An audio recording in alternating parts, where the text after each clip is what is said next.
¿Hacia dónde vamos en la lucha contra el Alzheimer? Avances y controversias. Desafíos éticos y clínicos de tratar a los pacientes en las fases tempranas. En el Congreso Internacional del Alzheimer's Association, AEIC 2025, celebrado este año en Toronto, el foco estuvo puesto en los avances de las terapias con anticuerpos monoclonales dirigidas al beta-amiloide, esa proteína que se acumula en el cerebro de las personas con Alzheimer. Estos tratamientos, que buscan reducir o eliminar esos depósitos, continúan generando entusiasmo, titulares y controversias. Porque si bien el beta-amiloide está presente en la enfermedad, hay una pregunta que aún no tiene una respuesta definitiva. ¿Es su causa o solo una de sus consecuencias más visibles? Actualmente, 2 medicamentos fueron aprobados por la FDA en Estados Unidos: lecanemab, Leqembi, y donanemab, Kisunla. Ambos mostraron una reducción modesta en la progresión del deterioro cognitivo. Por ejemplo, en el estudio Clarity AD, lecanemab demostró una desaceleración del 27% en la progresión clínica a los 18 meses, mientras que donanemab, según el ensayo Trailblazer ALZ2, evidenció una desaceleración del 29%.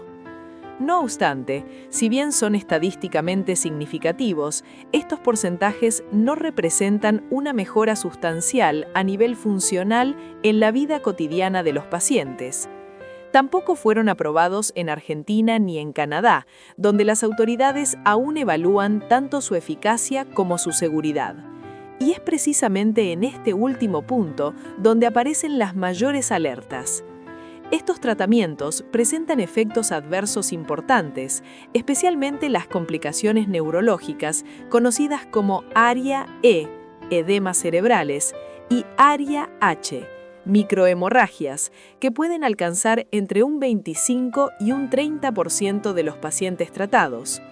En los ensayos clínicos, la tasa de mortalidad asociada con estas complicaciones fue baja, pero no despreciable.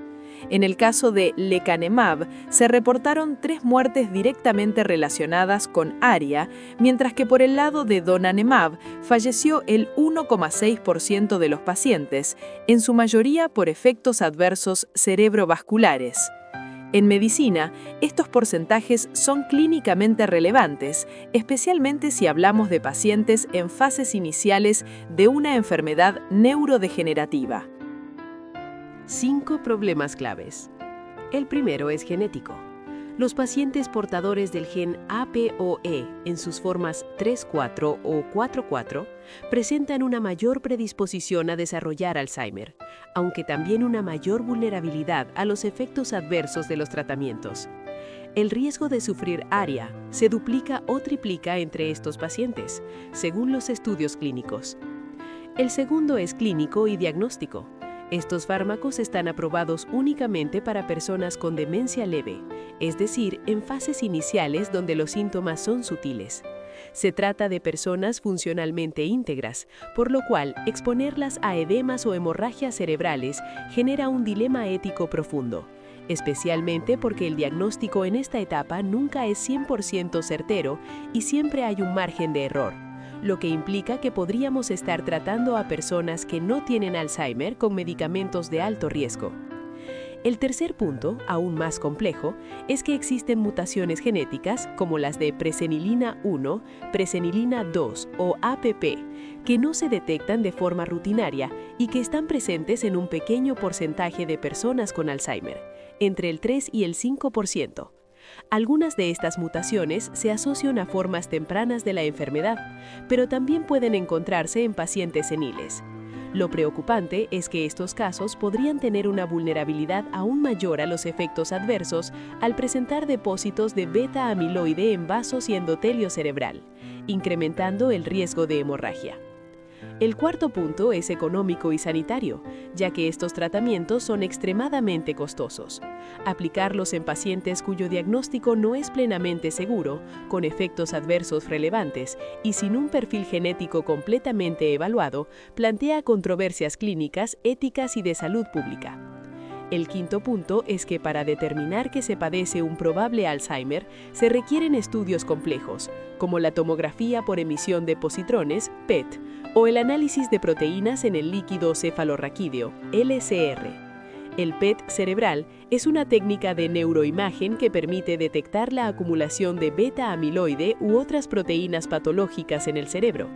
El LCR, obtenido por punción lumbar, se analiza para medir los niveles de beta-amiloide 42, A42, tau total y tau fosforilada, que sirven como biomarcadores para confirmar la presencia de la enfermedad. Ahora bien, es importante matizar esta crítica con un punto importante. En algunos casos muy específicos, estas terapias podrían tener mayor justificación. Por ejemplo, en pacientes con mutaciones genéticas que inducen una sobreproducción de beta-amiloide, como ciertas formas hereditarias de Alzheimer temprano, o en personas con síndrome de Down, trisomía del cromosoma 21, que tienden a acumular esta proteína desde una edad temprana.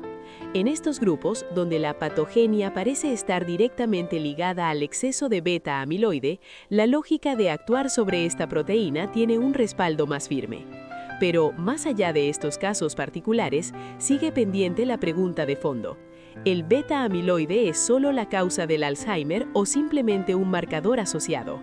Hasta que no se responda con mayor claridad, el entusiasmo debe ir acompañado de prudencia científica y sanitaria.